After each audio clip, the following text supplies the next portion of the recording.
Morning বন্ধুরা। এখন ঘড়ির কাঁটা কিন্তু 6:30টার ঘরে। আর আজকে ঘুম চোখ খুলেই যে এমন একটা দৃশ্য দেখব মানে কল্পনাও করতে পারিনি। যেহেতু গরম পড়েই গেছে, শীত একদমই চলে গেছে, কিন্তু একদম দেখো কুয়াশা মানে ঢেকে গেছে একদম, চারিদিকে কিচ্ছু দেখা যাচ্ছে না। একদম ঘুম চোখ খুলেই বাইরে প্রথম এলাম আমি আগে দেখি বাচ্চাগুলো কি করছে, তারপরে বাচ্চা কাজে হাত দেবো।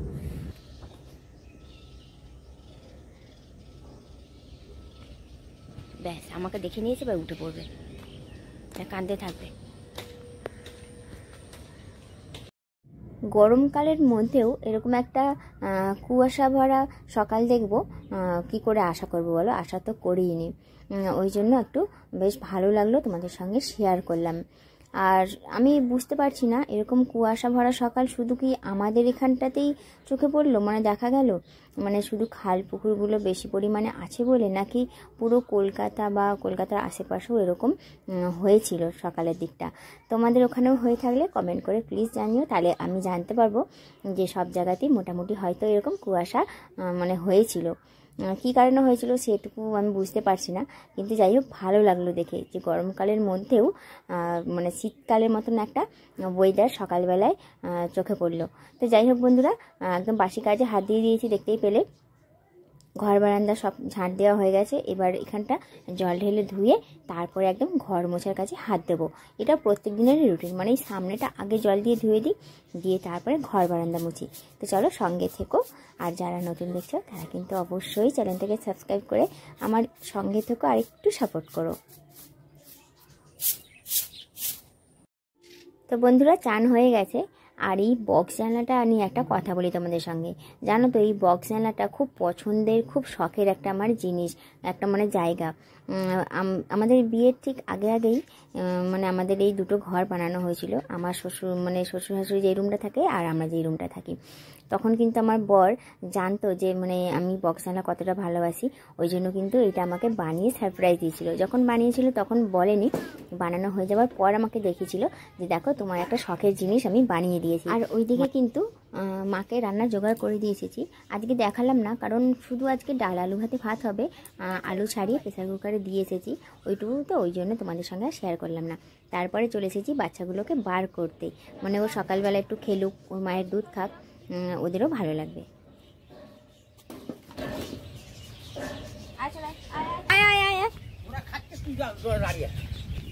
ওরা খাচ্ছে, হ্যাঁ এবার দেখতে হয়েছে, হ্যাঁ খাও। মেয়ে পালাবি না কিন্তু, বলে দিলাম। মেয়ে দেখো দায়িত্ব পালন করছে, না হলে এই কিছুদিন আগেও তোমাদের বলেছি, কালকে ব্লগেও বলেছি যে ওই বাচ্চাদের দুধ খাওয়ায় না, দৌড়ে পালায়। আজকে 4টেকে একসঙ্গে বার করে দিয়েছি, দেখি খাওয়াচ্ছে। 4টেকে একসঙ্গে দুধ খাওয়াচ্ছে, আবার চুলকে আদরও করে দিচ্ছে। আজকে মেয়ের একদম অন্যরকম রূপ, আর সত্যিকারের মায়ের দায়িত্ব পালন করছে। বাঘা পাচ্ছেই না, বাঘা খুঁজেই যাচ্ছে। তো বন্ধুরা 10টা বাজে, আর আমার দেখো আটা মাখা হয়ে গেছে। তোমাদের তো অনেক কিছু শেয়ার করলাম না, তার মাঝখানে অনেক কিছু হয়েও গেছে, রান্নাও করা হয়ে গেছে, বাচ্চাগুলোর সঙ্গে অনেক খেললাম, খেলে ওদের ঘরে ঢুকিয়ে দিয়েছি। তো আজকে ডাল ভাত যেহেতু হয়েছে, তো ভাত হয়ে গেছে, তেল লঙ্কা পেঁয়াজ দিয়ে আলু ভাতে মাখা হবে বলে পেঁয়াজ ভাজা, এদিকে ডাল টমেটো দিয়ে, একদম গাছের টমেটো দিয়ে একদম টকটক ডাল। এবার একদিক দিয়ে রুটি করবো, আর একদিকে নিম পাতা বেগুনটা ভাজা করবো। হ্যাঁ মিক্স করলে হয়ে যাবে।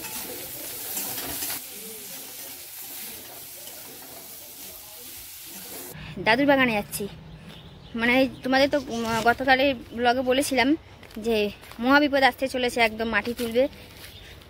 ওইটাই কতদূর কি হচ্ছে না হচ্ছে দেখার জন্য দাদুর বাগানের দিকে একটু যাচ্ছি। দাদু দেখো না, সব তুলে নিয়েছে। দাদু কত কি চাষ করেছিল, সব কিছু লাউ গাছ আরে সব কেটে দিয়েছে, টমেটো আরে সব তুলে নিয়েছে। প্রায় 50 কেজি মতো টমেটো তুলেছে মনে দাদু।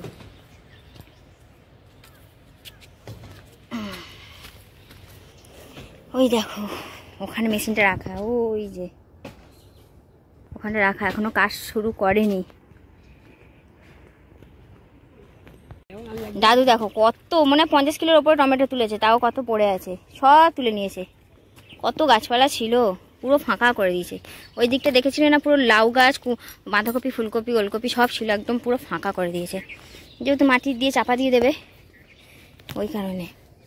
এবার যাই, বাড়ি গিয়ে টিফিনটা খেয়ে নিই, 10টার ওভার হয়ে গেছে। আগে ঘরে এসে একটু মুখে চোখে জল দিলাম, ওইটুকু গিয়েই আবার রোদের অবস্থা খারাপ হয়ে গেছে। আজকে কি টিফিন নিয়েছি জানো? ডাল, আলু ভাতে আর রুটি সব একসঙ্গে নিয়েছি, ডাল গপ্পার মতন করে।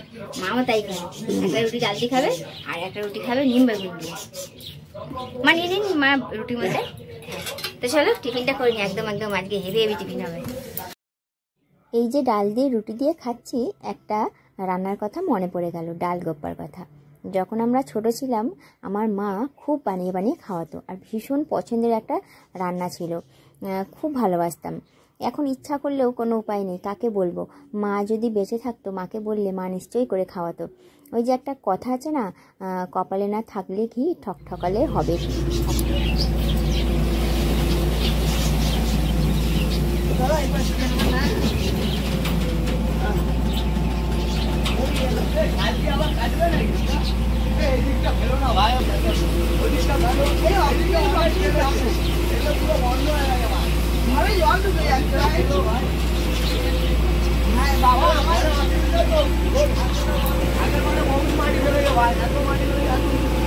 ভাই ওদের রিকোয়েস্ট করছে, এবার দেখি কি হয়।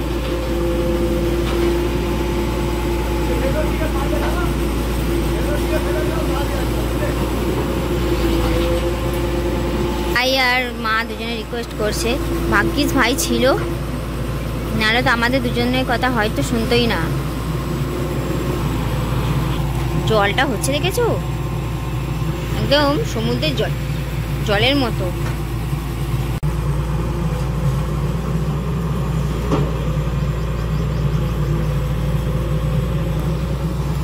পুরো ভেঙে দেবে সব গাছপালা। আর এবারে তো তাও ভালো যে গাছপালা একটাও ভাঙছে না, আর আগেরবারে পুরো শূন্য করে দিয়েছিল, একটা গাছের চিহ্ন পর্যন্ত রাখেনি। হ্যাঁ সেটাই।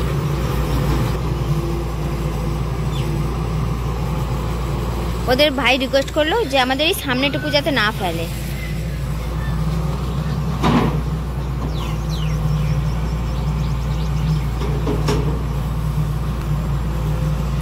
বাবা এরা আবার ঝগড়া মারামারি করছে, কি হয়েছে? কি বদমাইশি কেন?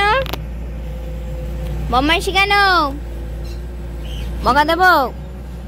শুধু হাতটা বাড়াবো দেখবে। ওরে বাবা, শুধু হাতটা বাড়ানোর অপেক্ষা।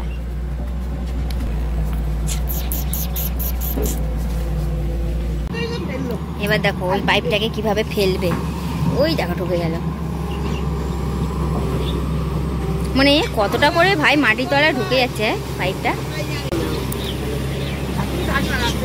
ওকে দেখো না, ওর ছানাগুলো ঠিকঠাক আছে কিনা দেখতে যাচ্ছে। মানে আমাদের এদিকটা লেভেল করে দিল, কিন্তু পাঁক তুলবে না আমাদের এখানটায়। ভাই বারণ করলো, বললো এইদিকের পাঁক সব ওইদিকে ফেলো। ওইদিকে কত জায়গা, ওইদিকে ফেললেই হয় একটু। এই দেখো এরকম লেভেল করার জন্য এখানে গাছ এসে এগুলো তুলে দিয়েছে, আর অর্ধেক কলা গাছ ভেঙে দিয়েছে, এবার ওইগুলো রাখবে কি জানি না। শুধু পাঁক মাটিটা তুলবে না, এরকমভাবে লেভেল করে দিচ্ছে। এগুলো পরে আমরা ধরিয়েও দিতে পারবো শুকিয়ে গেলে, বা সরিয়েও দিতে পারবো ঝাটফাট দিয়ে, কোদালারে দিয়ে। এই যে পাঁক মাটিটা তুললো না, ওটাই অনেক। তো বন্ধুরা ফাইনালি আমাদের উঠোনে পাগমাটি তোলেনি, শুধু লেভেল করার জন্য খালপাটটা আবর্জনাগুলো তুলে দিয়েছিল। এবার দাদুর বাগানের ওই দিকটা চলে গেছে, আমাদের দিকটা কাজ হয়ে গেছে বলে আমি একদম উঠোনটা ঝাড় দিয়ে পরিষ্কার করে দিচ্ছি। আর ওরা যতক্ষণ এখানে মেশিন চালাচ্ছিল আমি মনে ঘরে ঢুকিয়ে ইচ্ছাই করছিল না, মনটা যেন আনচান করছিল। সব কাজ ফেলে রেখে আমি দাঁড়িয়ে দেখছিলাম। যতই ভাই থাকুক মানে ঘরে গিয়ে যে কাজ করব সেই মানে ইচ্ছা আমার করছিল না, ওই জন্য সব কাজ পড়ে আছে জানো। এবার একে একে সব কাজ সেরে নেব। মানে প্রথমটা শুরু করলাম উঠোন দিয়ে, উঠোনটা ঝাড় দিয়ে একদম পরিষ্কার করে দিয়ে তারপরে ঘরের কাজে হাত দেবো। তো চলো সঙ্গে থেকো।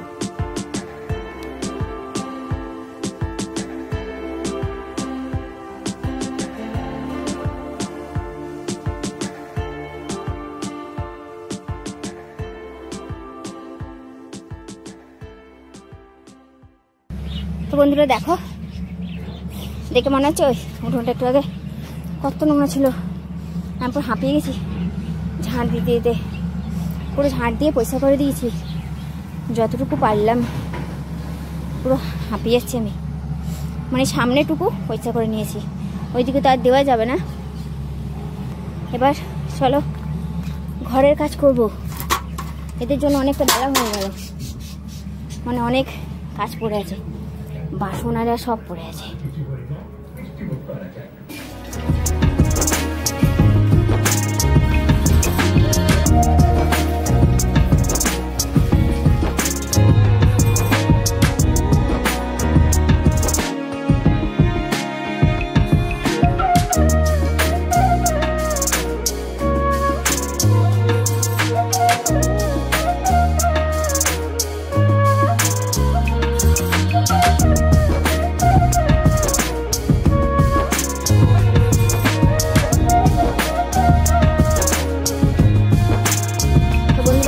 বাসন মাজা হয়ে গেছে, ওই যে বাসনগুলো ওখানটায় রেখেছি। আর ঘরে যেন প্রচণ্ড মশা ঢুকেছে, প্রচুর প্রচুর প্রচুর মশা ঢুকেছে, এত মশা ঢুকেছে সে কল্পনার বাইরে। আগে না ওদেরকে খেতে দিয়ে দিই, দিয়ে তারপরে আমি চান করব। ভাত, রুটি, ডাল, তরকারি সব একসঙ্গে মেখে নিয়েছি।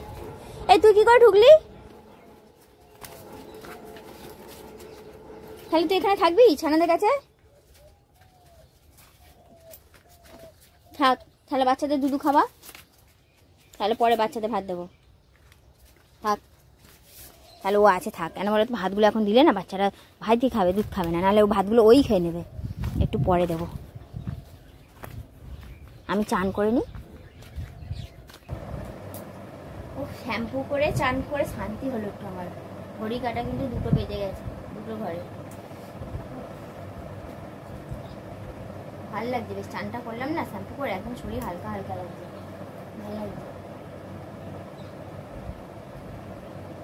সিঁদুর পরে একদম সোজা খেতে বসবো, খিদে পেয়ে গেছে। জানো তো বন্ধুরা, যেটা আশা করিনি ঠিক সেটাই হয়েছে। মানে আমি ভাবতেই পারিনি যে আমাদের উঠোনটা আগের মতো থাকবে। আমি ভেবেছিলাম মাটি তুলে পুরো উঠোনটা নষ্ট করে দেবে, কিন্তু না, উঠোনটা আমাদের আগে যেমন ছিল এখনও ঠিক তেমনটাই মানে রয়ে গেল। আজ একদম হেভি রান্না হয়েছে, ডাল আলু ভাতে, ভীষণ প্রিয়। আর বলো নিম পাতা, আর নিম পাতা ওটা তো আমার ভালো নয়, ওটা তোমার প্রিয় নয়, ওই জন্য এটা বলিনি। দেখুন দিদি, এই দেখো পাতা রেখে দিয়েছি, মায়ের পাতে দিয়েছি। খানা খেলে তো ছাড়বে না, জোর জবরদস্তি খাওয়াবে, ওই জন্য মায়ের পাতে দিয়েছি। আমার পাতে মাগলে তো যেতে হয়ে ওই জন্য মায়ের পাতে দিয়েছি। মা মাখুক, মায়ের কাছ থেকে এক গাল নিয়ে নেবো, না খেলে ছাড়বেও না। আমি আগে বিয়ের আগে খেতাম না, না আমার শাশুড়ি আর বরের পাল্লা করে একটু আধটু খাই। এই যে রেডি জলের বোতল, মুখে দেবে আর একদম কপাত করে দিয়ে নেবো। কই নাই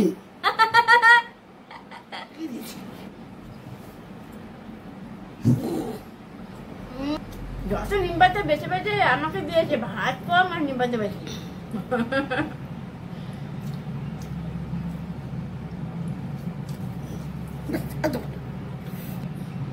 কত শরীরে যাচ্ছে তোমার, জানো তো বাবা, অনেকটা ওই জন্যই ভালো হয়েছে। বাবা আমার জিভে দিয়েছিল, কত খাই যাবে খেয়ে এত বলো কত উপকার একটু ভাজি না পারবো না বাবা, মেয়েদের কুত্তারগুলোর জন্য ইয়ে রয়েছে। মানে প্রথমটা যতটা যেতে লাগলো, দ্বিতীয়টা অতটা লাগলো না। না না না, মানে দ্বিতীয়টা একটু ভালো লাগলো। তো বন্ধুরা, আজকের ব্লগটা তাহলে এখানেই শেষ করলাম। শেষ করার আগে একটা কথা বলি, মানে হেভি ভয় পাচ্ছিলাম আমাদের বাড়ির সবাই, যে উঠোনটা কি হবে, কি করে বেরোবো না বেরোবো। বিশেষ করে আমি আর মা খুব ভয় পাচ্ছিলাম, আর আমার বর হেভি টেনশন করছিল, যেহেতু চোখে দেখতে পাচ্ছে না, যতটুকু ওকে ভিডিওতে দেখাচ্ছি বা ফোন করে বলছি ততটুকুই জানতে পারছে, ওই কারণে। তো যাই হোক, মানে একদম দেখলেই যে খুব মানে আমাদের উঠোনে পাঁক মাটিটা ফেলেনি, শুধুই লেবেল করার জন্য নোংরা ফেলেছে। আমি আবার ছাঁটতে পরিষ্কারও করে দিলাম। দেখলে এই হলো ব্যাপার, ভাগ্য আমাদের সাথ দিয়েছে, ঠাকুর কথা শুনেছে, খুব খুশি। তাহলে বন্ধুরা আর বেশি বকবক করছি না, আজকের ব্লগটা এখানেই শেষ করলাম। দেখা হবে আগামীকাল, টাটা।